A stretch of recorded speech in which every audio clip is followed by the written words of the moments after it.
Welcome to another episode of Life Chat with Viv and Bill. Today I am really, I always say I'm really excited, right, Bill?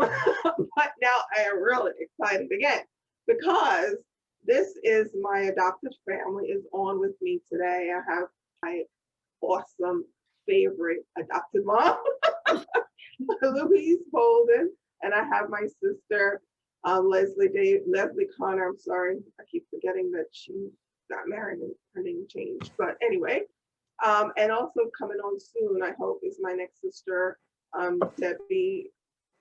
Dewitt is her new last name. I have to get that one right, guys? So, um, you know, Vilma, you don't know the story, and I'm going to share with the audience too. That when I came to America, my mom was not with me, so this family took me in. Not that I didn't have a home; I had a home, but they brought me and they took me in as a part of their family. And I call her mom, I call her, her sister's aunt and so forth. And we have so many history going back way back in the day, maybe what, 20, 25, 30 years now. I know these ladies, and it's just been an honor and a pleasure being a part of their family.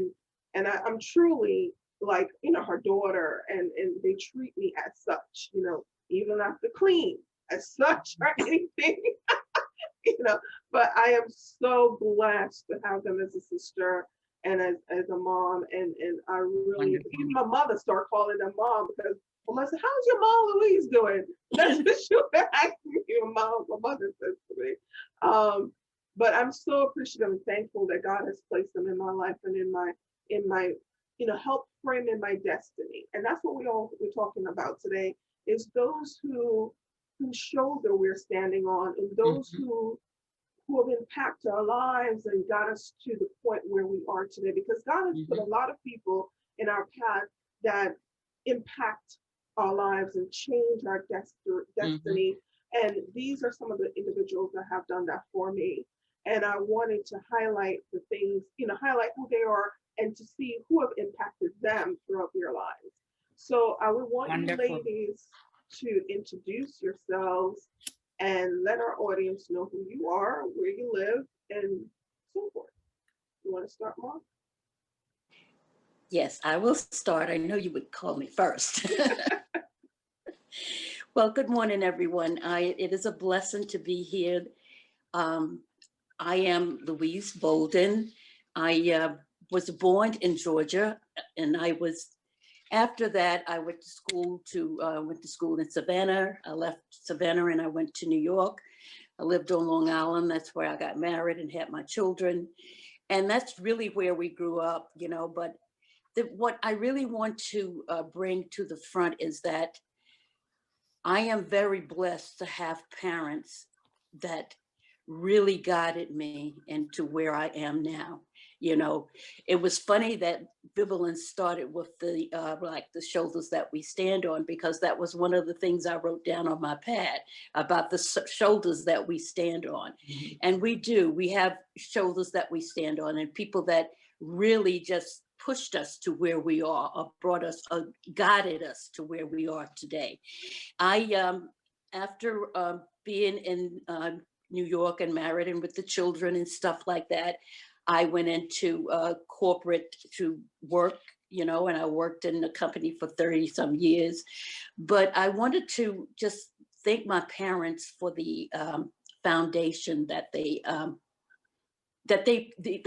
instilled in me, about morals, about being, the best that you can, and we were brought up like in the South, in the Jim Crow area, but yet and still my parents didn't, they sheltered us from a lot of things. I put it that way. I was sheltered from a lot of things, they covered us, a lot of things that went on that I didn't see, I didn't know about. But, we learned about them, and no one bothered us. We were just sheltered. We went to school, we came home. It was 9 children, so we had enough people to play with. We didn't have to worry about going out in the world doing anything. So that was part of my, bringing up, and my parents really instilled in us what we could do. They didn't limit us. You know, you could do all that you can do. That's what they always instilled into us. So I do appreciate them for that, for guiding me into that, you know, and letting me know that I can do all things through Christ who strengthens me. So we know that. And I try to instill that into my girls to also. Um, Although I know that there were some times that things were hard, and even with my parents, but they did what they could do to make sure that we had everything that we need. We always had a roof over our heads. We always had food to eat, you know, we had clothes to wear. And that was great for us. You know, you know, I look back on it. Sometimes we thought that we were lacking some stuff, but when I look back on it, we had a great life because we had parents that loved us and they were there all the time. So you know, I look back over my life and I thank God for that. And I thank God for bringing me into the knowledge, because we were always had church. We were there. And I thank God for bringing me into the knowledge of his son, Jesus Christ, because that's where I really built my foundation on, you know, because that's where it was. And I thank God for the pastors and the teachers. I thank God for my professors in school, you know, that made me learn, to make sure that I learned and everything. So I am very blessed. I feel like, and God has brought me this far. This coming next month, I'll be 79 years old. So I really am, you know, blessed that God has brought me this far. And I know that through all of that, I look back on the things that we went through with growing up, because I was divorced at the time and bringing up my daughters and stuff alone. And I look back on their life, and I was sharing with my daughter, you know, just I think a couple of weeks ago, how I so appreciate where they have come from, where they have grown, how they have accomplished and what they have accomplished. I say, you are looking back on, when I look at your lives, I thank God that you have came this far. And I look at all of you, you know, the three of you, my daughters, what they have accomplished in life. And we were on the phone one day and they were all sharing everything back and forth. And I just sat and listened, and then just you know, just received all of that. And I sent them a little text saying it was so nice to hear my babies just listen and share and what they went through and what they did and how, you know, and what was going on in their lives and stuff like that. It was such a blessing. And they are a blessing to me. And I thank God for that. I thank God for the pastors that I was under.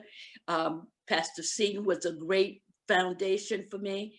And that is why, you know, we said standing on the shoulders. I stand on the shoulders of my parents, of my professors, my teachers, my pastor, Pastor Seaton, and now I'm with with Bishop Bronner, which is just empowering the things that was already taught, that foundation, that sure foundation that we had, that was instilled in me, that I can stand on no matter what comes my way.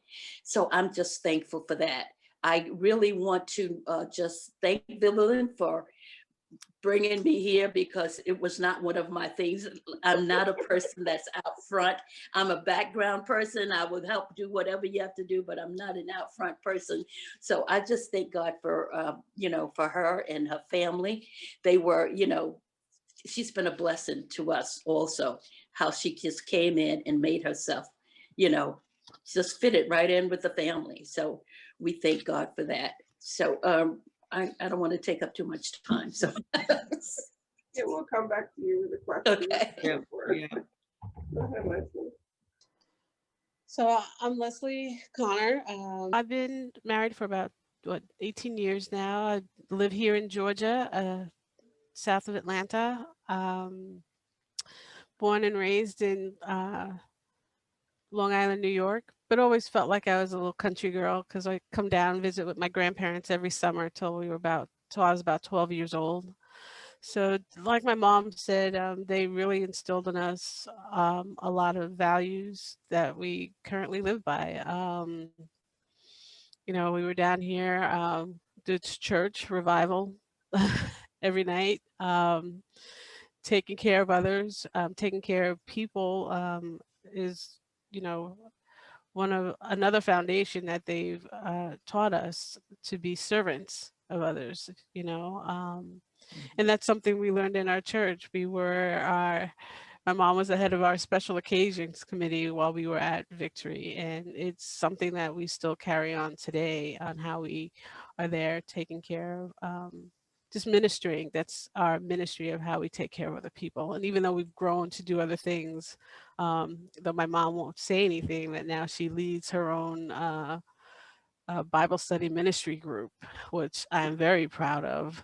And I can even just tell by the way she speaks now how she's grown in that area of public speaking.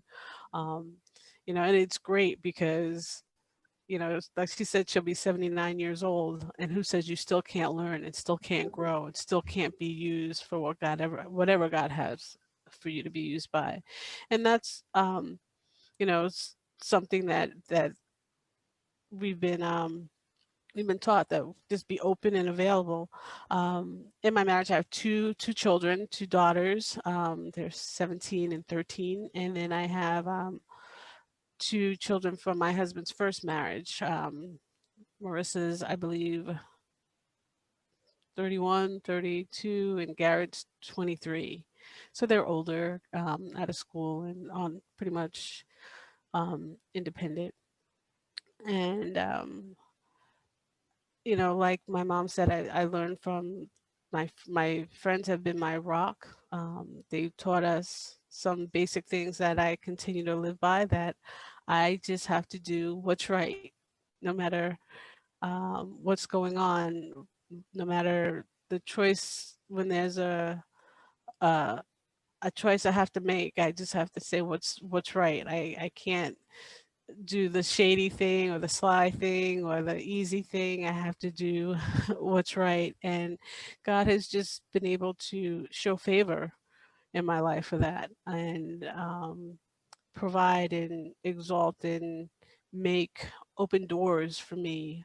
And I believe just recently I've been with Home Depot in the corporate office for 3 years, and just recently promoted to product support manager over their it's their technology support center, where I've got like 15 different technologies that I'm responsible for, and the data centers in two different locations that I'm responsible for. Now, I went up against my peers that have been there for 10, 15 years, that have 20, 30 years more technology experience, but God has placed people around me to encourage me. I wasn't even going for the position, but HR said, go for it. Practice, get your stuff in order, make sure you can, you know, update your resume, practice, and then I'm the one that gets the job. And you know, that's just nothing but God. You know, I still have to prepare myself. I still had to update. I still had to practice my resume, practice my answers, be prepared. But it was, you know, God doing his thing with other people, seeing things in me that maybe I didn't see, maybe I didn't think I was ready for, or it was my right time for. But you know, being with my family and my friends who've always encouraged me. I mean, Mm. Vivian's like, "Kay, you got this. Kay, you should be this." I mean, they see in me things that I don't necessarily see myself as, and they've always encouraged me. So I think it's just been an awesome thing when I look back, as my mom says, of where we were and where we are, and just trying to have my children understand, you know, like they are kind of what's the word, entitled, but they don't understand that it takes work, it Mhm. takes diligence. Mhm. Even in this time during COVID, I, though it's challenging, though Mhm. it's not where we want to be. We want to be out doing things, and there are a lot of things going on. God still wants us to put our best foot forward, whatever we touch, and that was one Absolutely. of the things that the scriptures that always stuck with me was that, and I don't know it I don't know it by heart, but I just know that Moses told Joshua, let this word stay in you, right? Keep this word and follow it. And then whatever you touch, God will bless pretty much, So that's just some of those things are the things that I just try to keep in my life and show to my children. Like, they're just fundamental things you learn when you stay in God's word, little understandings, precept upon precept, here a little, there a little. It's these little things that we do every day, that help build character, and it builds things in you that you don't see, but other people see. And that opens doors that you're not even aware of. So Great, that's a little bit about me. great. So we see Debbie is trying to come in here. We're gonna wait for her to just introduce herself, or we're just gonna go jump in with your questions. What do you want to do, Deborah? Okay, so we'll just continue, and she can introduce herself. And our audience have had, a lot of knowledge about our guests here, and I am so grateful that you both, all three of you, found the time to come on the program and to be with us so that we can talk to you and share the wealth of knowledge that you all have.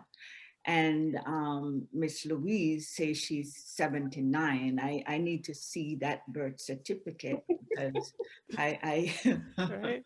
I don't think she yeah.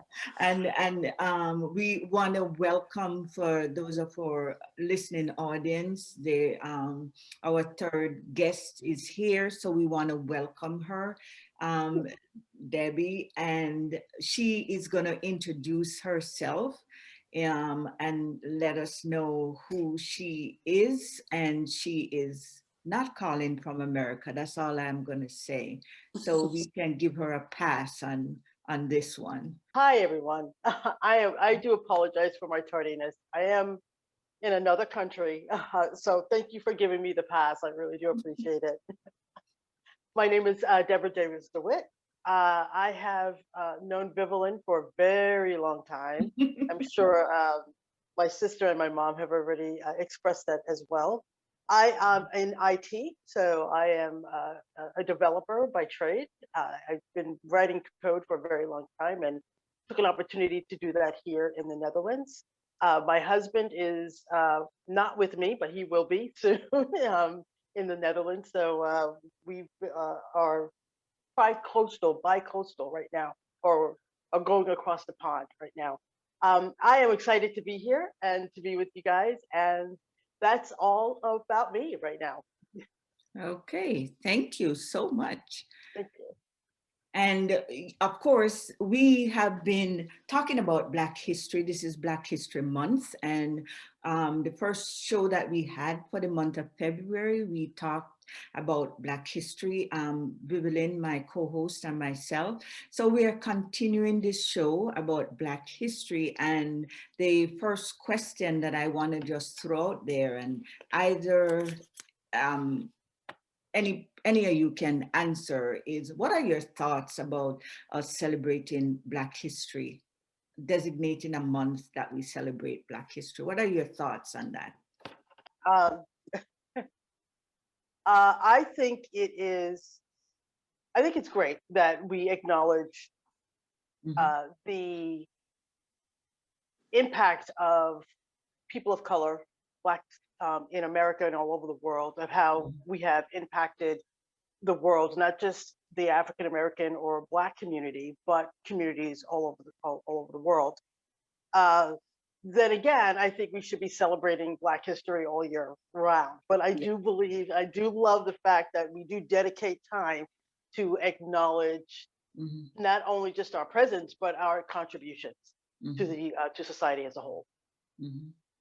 Great. Anybody else want to chime in on that? I think she said it. She said it best. What I love about it, I think the best thing for me is growing up on Long Island and then living here in Atlanta. It's very different. In going to school, and I believe I was watching something and knowing that when I was raised in school, the only history we learned was about slavery when we were slaves. Mm, And I remember being the only Black child in the classroom, mhm, or one of two. And it was a great school, except for that, but feeling almost ashamed, mm, right? And because that's all we knew. And then I think that was not too long after that Roots came out, and you started to learn more about, um, not just the Martin Luther Kings out there, but there's a wealth of people out there that are doing great things. mhm, And what I love about being here in Atlanta, on the South Side for my daughters, because they are biracial, um, is is that they're learning a lot more in the schools. Um, though, because I want them to learn not just our culture, I want them to learn all the cultures, because we are a global world that we live in, right? So we need to understand and have a foundation in our culture, but we also need to know how to interact globally with everybody else. So mm, that's what I love. But just like Debbie said, it's something that we need to celebrate, we need to encourage, we mhm, need to be proud of. Because we've done a lot of great things, and mhm, I mean, and just to see how far we've come to have, and a woman of color as our vice president. I mean, it's just like, to me, I just feel like here I am, a woman, in my 50s, getting promoted to this position, and just you're just starting to see women just doing more and being acknowledged more. And it's not that we weren't doing it before, but you know, it's just our time to really explode. Um, and I think the years of,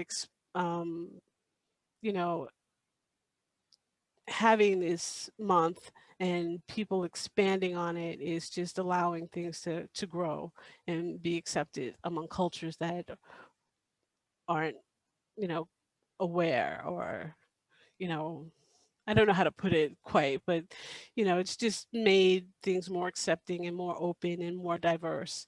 The more we talk about it, the more we are engaged with it, across different platforms. wow, some And I, really good answers, really yeah, good. yeah, I think too, when Martin Luther King, when he said that people will be judged by the content of their character and not by the color of their skin, is basically what you're trying to say, Kay. It's like we all a melting pot. We all need to learn about each other and moving away from the skin and more engaged in a person's character and knowing who they Right. Right, And yet right. still understanding the culture of where they're coming from. But it's are. not always just based on the color of your skin. Your culture is, you know, not just that, but it's part of it. But just understanding it, learning about it, and just being open to learn people's cultures and integrate with it. And you know, and I mean, I just had a course at Home Depot about diversity and inclusion, and they talk about how the more diverse a company is, they are more successful. Their people are the rate of growth and opportunities and innovation just is at a higher rate when they are more inclusive.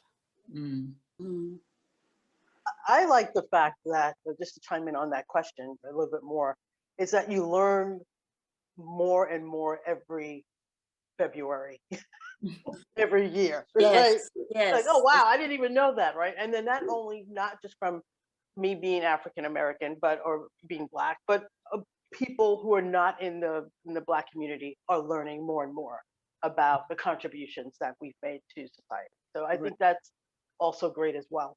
mhm, mhm, Yes, absolutely. yes. I watched something on Nova the other week, and it was so because every year I learned something more about the Black, what we accomplish, and especially on PBS, they show a lot of things about Black history and what has happened and how we have, I don't want to say well evolved, how what we accomplished. And there was something about the scientists that they had on Nova the other week. And it was so amazing how and this was back in the day, way back in the day, that he wanted to be a scientist. And because he was Black, he received a scholarship to Harvard, but because he was Black, they weren't allowing Blacks in there. But he did get there anyway. But before he got there and he graduated top honors, but they would not let him be a scientist. They sent him back south to just let him be a teacher, but he did not give up. And there's those type of things that empower you, like, look, just because you said I can't doesn't mean that I can't. He didn't take no as an answer. He went on, he came back and he taught, but he still studied science. He still developed what he was passionate about.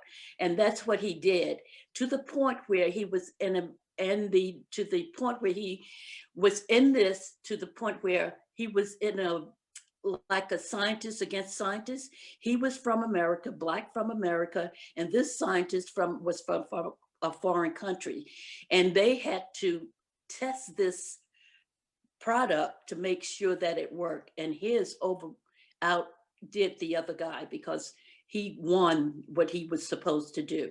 And they had to acknowledge him as a scientist, even though they didn't want to. So there are things out there that people has accomplished, that I learn all the time, that we of color has accomplished, that we just don't hear about all the time, but they are there. Yeah. Yeah.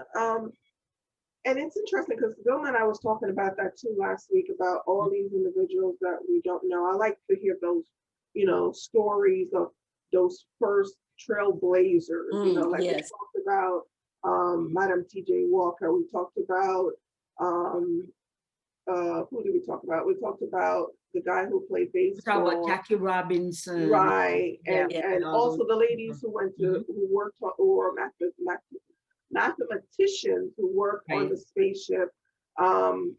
We talked about some of these people. Even I think there was also a doctor who got a doctorate from Harvard to help with the heart stem or something like that. That I don't remember his name too. But I love to hear their story because, like we said earlier, is standing on the shoulders of our forefathers, standing on the shoulders of those who have made an impact in this country and around the world, because we don't, we really don't know what Blacks have done in Europe, what Blacks have done in various places. And Debbie, maybe you could share a light on this.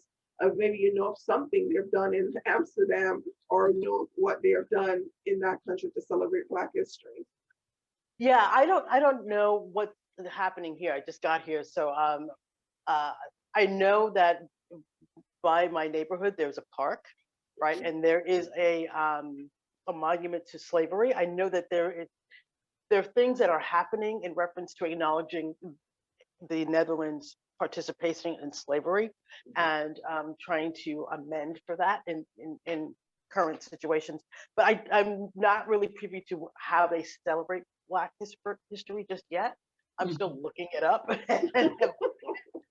as I live here. So I really don't know much about what they what happens here, but I'm sure there are, because that history from Suriname, slavery has happened here as just like slavery has happened in the States. So I'm sure there's some things happening. I just don't know. So just picking up on that and the pride that I hear when you all share about Black history and what it means, do you in turn teach that to your children? Do you emphasize Black history to them? I know your mom did, because you all are so passionate like herself, but what about the younger ones? And Yes. So I definitely do. I think there was a time where both of my daughters when we were in the schools here on the South Side that were predominantly Black, they actually were bullied by their Black peers because they were biracial. That bothers me that that still goes on to this day within our own culture. Um, so there were a time that my oldest, she she leaned towards more of saying she felt more white, which I'm not sure what that means. My youngest one was picked on, and then she wanted to be darker so she could fit in more. Mm. Mm, And my thing was like, God made you the way you are for your own purpose and your own destiny, and you need to embody that. You need to embody what you have a large history of strong African American culture, Native American culture, Spanish culture, German. mhm, You are filled with a lot of different things. And that's what I try to teach them is to honor all of it, mhm, right? Honor all of it. And, but I let them know that, when people look at you, people will see that you are of an African American race that's predominant. Own it, love it.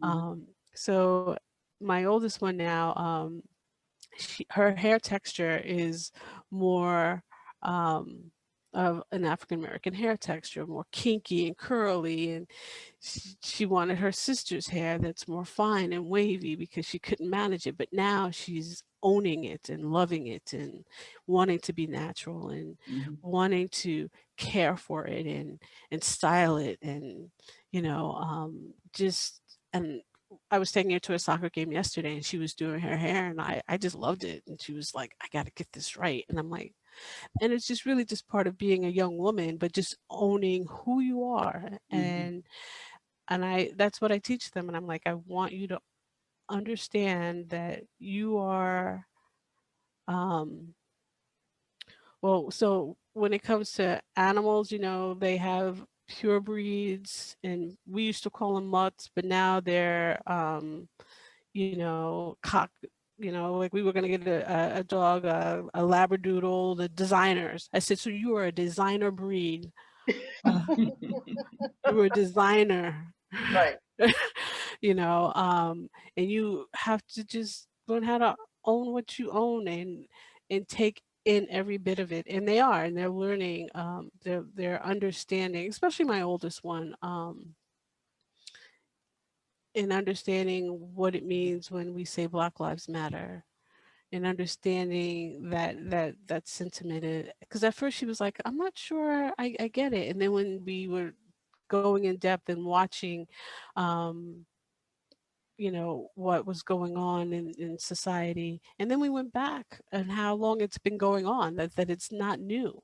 I said that it was the pandemic that people are home and they had to stop and actually be able to watch and and say, wait a minute, this has been this is going on and has been going on, and these are happening to our Black brothers mhm, and sisters.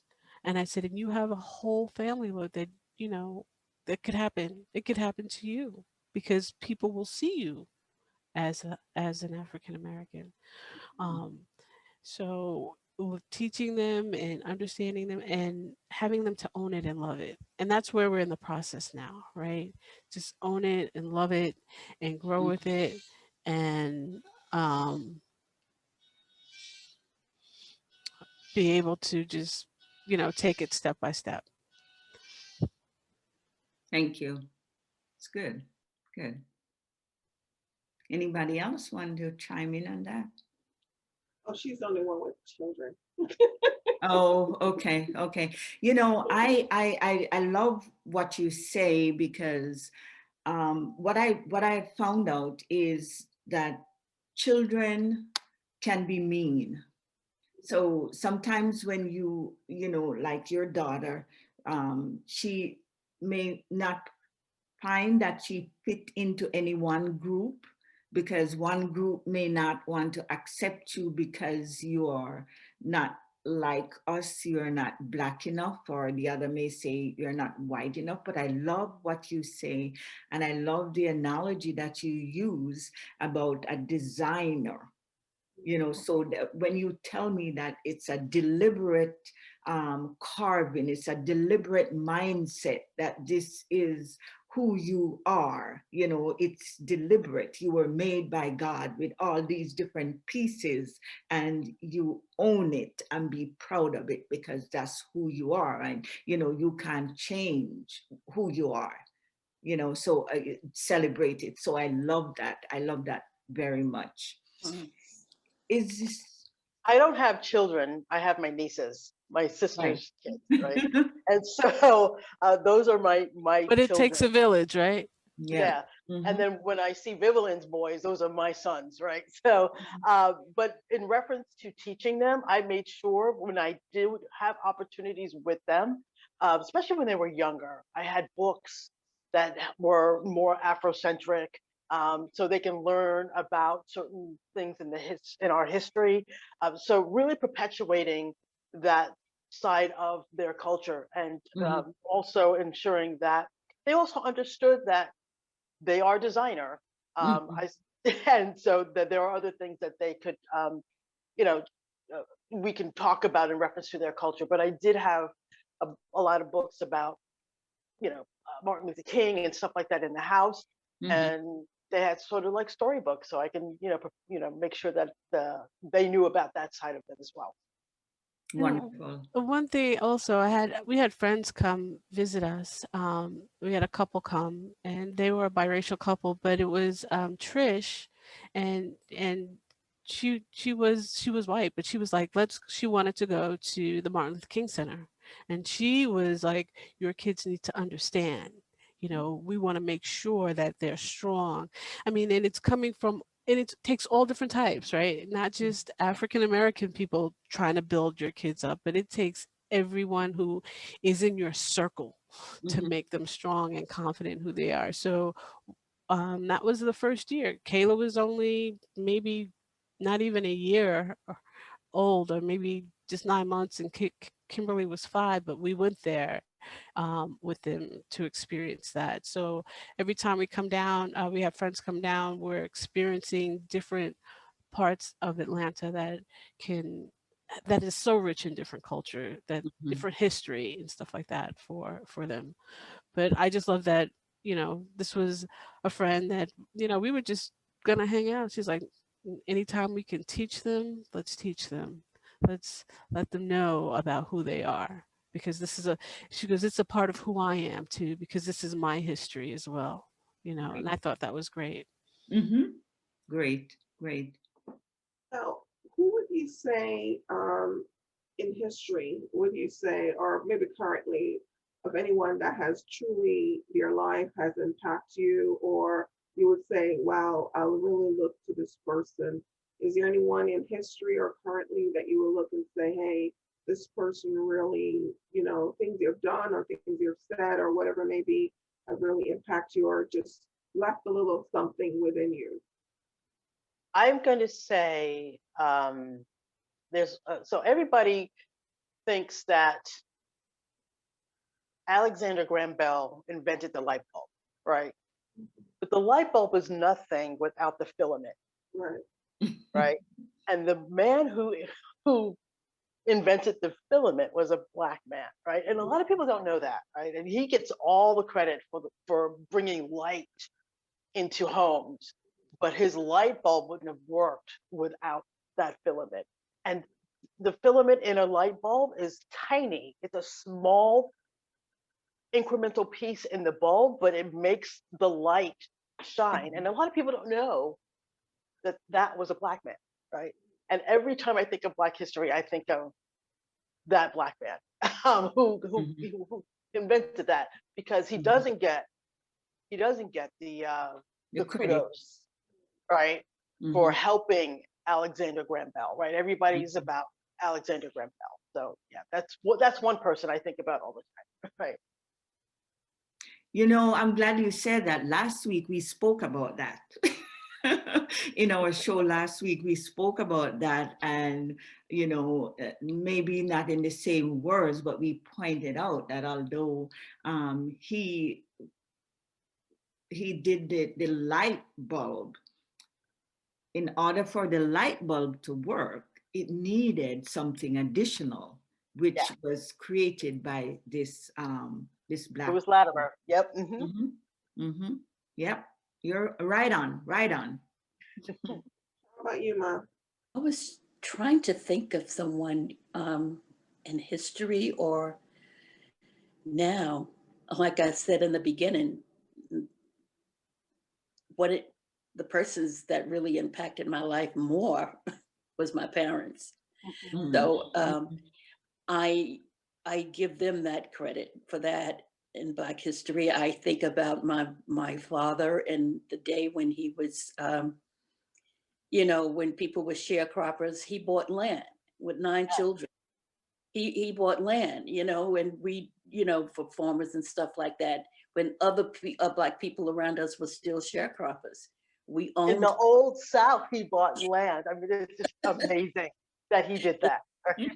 So that was, that's really my, what I think about, my granddaughter, my youngest, when she was learning about sharecroppers in school. And I said, your great grandfather my father was a sharecropper. She said, oh, like that. She was sad. And I said, don't be sad. He just did it. He did it until he was able to purchase it. And now he's no longer a sharecropper. He owns his land now, So those are things that I look back on that really, I go to my family. My family that's my foundation. I'm a family person, so I like that. And I don't negate the fact of the Martin Luther Kings and all the other great inventors that brought things about, but I do stand on the shoulders of my family. I have to piggyback off my mom's that as well. The fact that my grandfather bought land, and it had to be in the 30s or the 40s, right, Mom? Yes, yeah. It was still during Jim Crow, right? It was still during the time where there was this separation and where Black men were not allowed to go into certain shops, and he owned his own land. And that is just one incredible thing about my grandfather and my grandmother, that not too many people of color can say in the South, right? So I'm gonna have to say not only Lewis Latimer, but my grandpa as well. And my grandmother. Yeah, absolutely. As I think about it, is if we emphasize more the good than the bad, then we would have probably more people who are proud of who they are. Because I think one of the things why, as African Americans, we are not as proud of who we are, where we descend from, but it's because of the negative things that we hear in the news all the time. When I came to this country over 35 years ago, I hated even looking at the news, and I was thinking, why is it that Black people are so bad here in this country? And then I learned to understand that when you don't see the picture of the perpetrator or the person who committed the crime, is because they're not Black. They are of a different color. So then I started to learn certain things and to pick up on certain things, to know that it's not that other people were not committing crime, but they were not shown as much. So you didn't get that image in your mind as they would when the person was of color. So, you learn along the way. And I think more if we, even with Black Lives Matter, if people can identify some of these little nuances that go on, then we can understand, what, there are good things that we have done. but Mhm. we don't hear that emphasized as much as, the negative things. And if you're constantly getting that image, if you're in your mind, if they're constantly showing the dolls that have long hair, they're constantly telling you how easy it is to do that kind of a hair, if they're constantly telling you, white is right, and yeah, and they're constantly putting those images, you start to believe it. You start to believe it. So that's one thing I love about Black History Month, and not only the month, as somebody said, this is something we should be emphasizing all through the year. So we give them a change in the image that they now have of who they are. So You know, I love what you're doing. right. Another thing that I was sharing with my sister, and I shared it with my nephew the other day.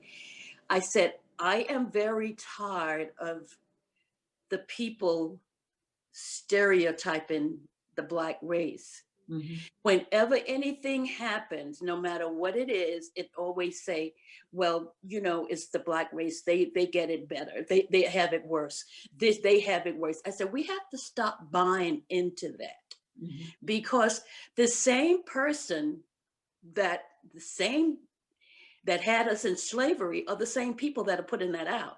And we're still buying into that, saying, oh, well, it's going to affect the Black race worse because, they're, blah, blah, blah, blah, they're doing that. But look, are they going to lose their jobs first? And I said to them, I said, I don't know anyone that's lost their job during this pandemic. Everyone I know is working. Mhm. Not only Well, are they working, I said, my daughter got a promotion during the pandemic.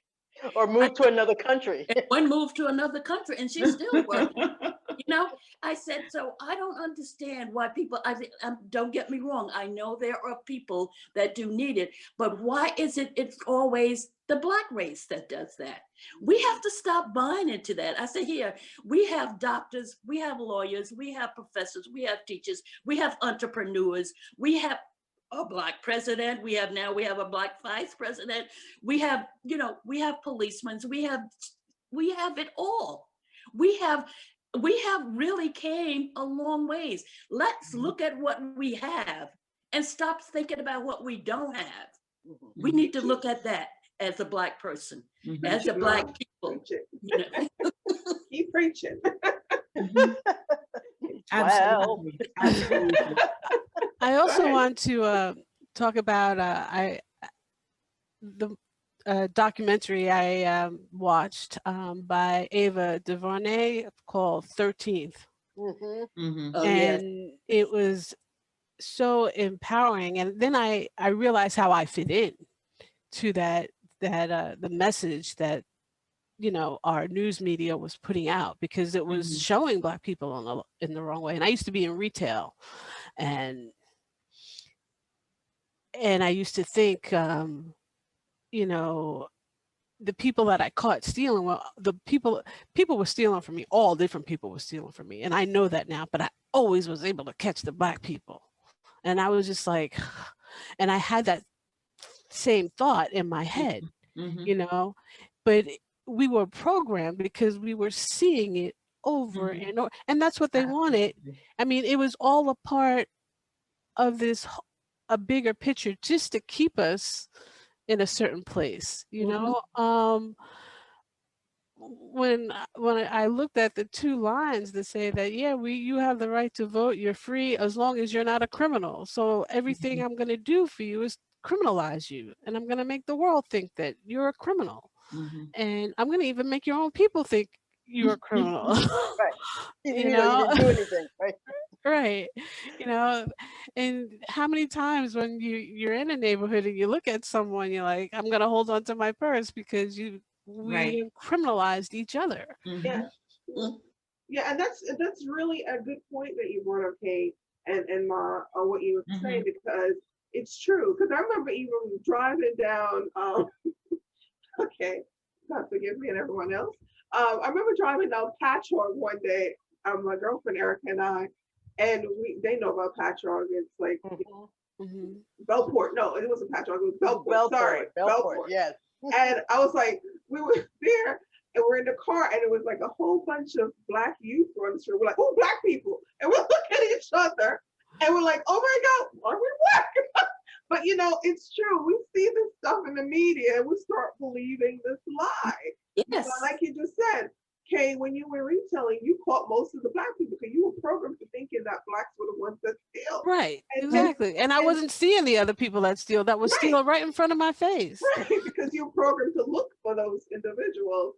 But you know, it's like you said, Ma, it's time for us to start elevating each other to the next level. Right. It's time for us to see each other as how God sees us and how God sees those individuals, and that we able to elevate each other to another level. You know, we're standing on those people, our forefathers, but let's get those younger in the generation to stand on our shoulders and go to the next level and see us as those doctors, those lawyers, those police, the judges, and that, hey, you can achieve higher. And you also mentioned earlier, 2K, that brings this whole thing into convergence here, where you said your kids were privileged and they don't understand somewhat of the struggle and where, you know, where your family is coming from. You know, I too have to say the same thing to my kids. Like, hey, I said to my son, clean your room. Can we hire somebody to do that? That was his response. I'm like, listen here, boy, go clean your room. You know, they are coming from all the generation, all the things that our family and our forefathers have suffered and paid the price. They don't know it. They're not privileged, you know, in a sense, where they don't know hard, you know, go clean that bathroom, go clean that whole house on a Saturday or whatever it may be, and do something and stop wasting time on that computer or whatever it may be. But it's, yeah, we need to start seeing each other in a different light and start elevating them to see themselves in that light and Yes. not looking for the man or looking for the system to give them something. So Right. that's really a good thing there of, you know, for us to start thinking about doing next. And when we see each other, to empower each other to go to the next level. Absolutely, Yes. absolutely. And it's just, it begins even just very simple. We see somebody and they are dressed nicely and their hair looks good, but they may have the wrong color to us pocketbook. And instead of saying how beautiful they are, we go to the negative piece of it. So even a thing as simple as that, we just have to start to retrain our mind. And coming back to something that you said, Leslie, about, you know, catching those who are Black. You know why? Because the cameras, even in the store, they are trained on those who Black. And I have heard, I don't have any intimate knowledge of it, but I've heard where like the white person will go in the store with a Black person, have them look at the Black person, follow them around, and he does the stealing and go out and they share the loot. Yeah, but you know, I really do believe that we have great Black men and women who have done, against all odds, they have done a tremendous work to allow us to be doing this, to allow us to have a seat at the table. And we may not be quite at the table, but we are in the same room. Right. And if we continue to push, we also will sit at the table. In a year, and I didn't see this on the news, and I'm not saying it should be on the news, in one family, when I graduated with a PhD, my daughter and my sister, all three of us, the same year, the same weekend, one the day before and two the day after, graduated with a PhD.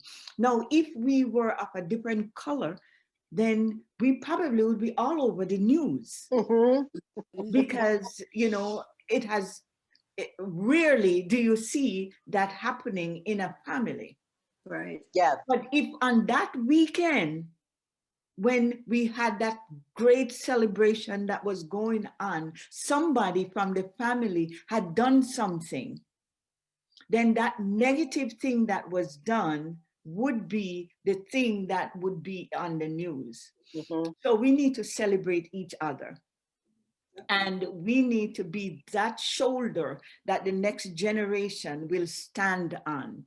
So we can start by our children, our nieces, our nephews, our family members being able to stand on our shoulder, because we have to get them seated, you know, at the table at all times, at every meal, not just at some meal, but at every meal, so that they can continue to make the impact that we know we can in this world.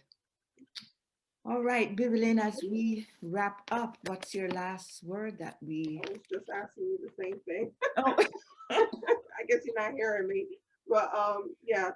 Is there anything else you guys want to share, or anything you want to say that, you know, we didn't get a chance to ask you? I know that, you know, it was a very informative, and we love all the things that you guys shared. It was great.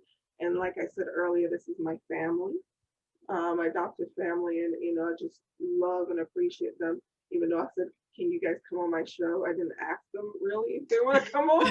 I just said, you're coming on the show. You did not ask. Yeah, but that's why there was crickets. I'm like, was that an ask or being told So something? I shouldn't feel too badly then when she bosses me around. No.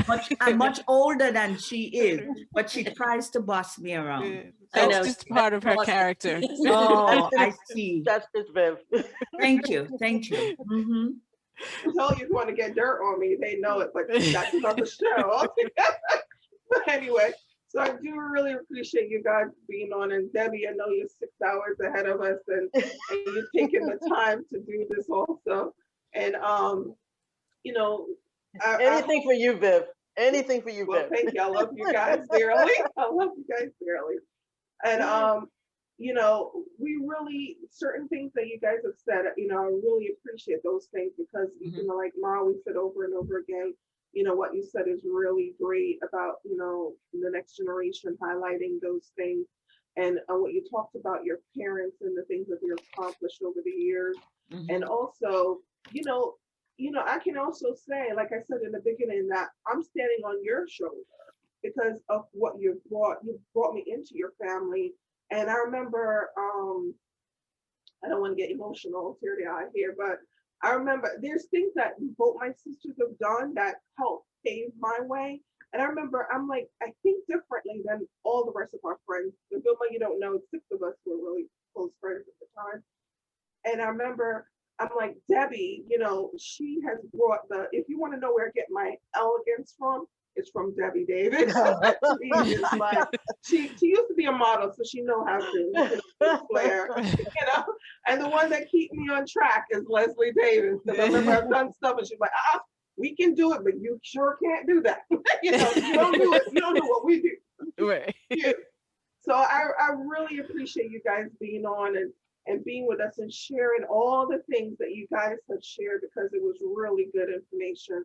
And I'm sure it's blessing, and we can able to say, hey, let's think about being the change for the next generation. Yes. And let's think about all the good things we've accomplished and stop looking at the negative. Let's think about the goodness of God in the land of the living. And we can glorify him in all the successes, like Leslie was pointing out about how she got a promotion, and she may not have thought that she could have gotten it, but hey, you're people who surrounded to say, hey girl, you can do it, you can get it. Look at all these people are more qualified than you, but God have it that she's the one who got it. So no matter what the situation may be, no matter what the circumstances may be, we know that we have a creator that can do above, exceedingly above all that we can ask or think. And we thank you.